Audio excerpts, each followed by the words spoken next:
সাল্লাল্লাহু রাসূলিল কারীম আম্মা বাদ। সম্মানিত দর্শকবৃন্দ, আসসালামু আলাইকুম রাহমাতুল্লাহি ওয়া বারাকাতুহু।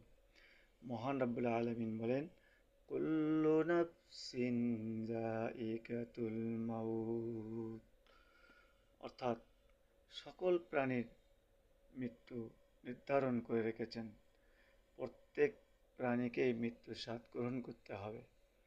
এখানে যার মধ্যে প্রাণ রয়েছে, শুধু মানুষ নয়, মানুষ, জিন এবং যার মধ্যে প্রাণ রয়েছে, তাকে একদিন না একদিন মৃত্যুর স্বাদ গ্রহণ করতে হবে।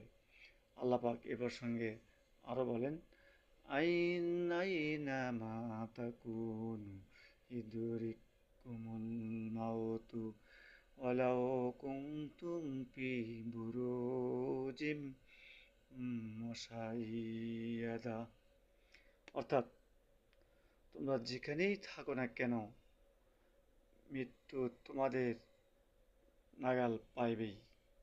এমনকি সুউচ্চ সুদৃঢ় দুর্গে অবস্থান করলেও সেখানেই মৃত্যু তোমার ধরে ফেলবে।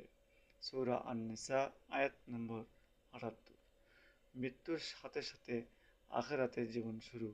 পুণ্যবান মানুষের মৃত্যু হয় আল্লাহ তাআলার রহমতের সাথে, আর পাপীদের মৃত্যু হয় খুব কষ্টকর। সুতরাং আমরা ঈমানের সহিত মৃত্যু কামনা করি। আমিন। আল্লাহ পাক আমাদের সকলকে ঈমানের সহিত মৃত্যুদান যেন করেন। আমিন। ওয়া আখিরু দাওয়ানা আলহামদুলিল্লাহি রাব্বিল আলামিন।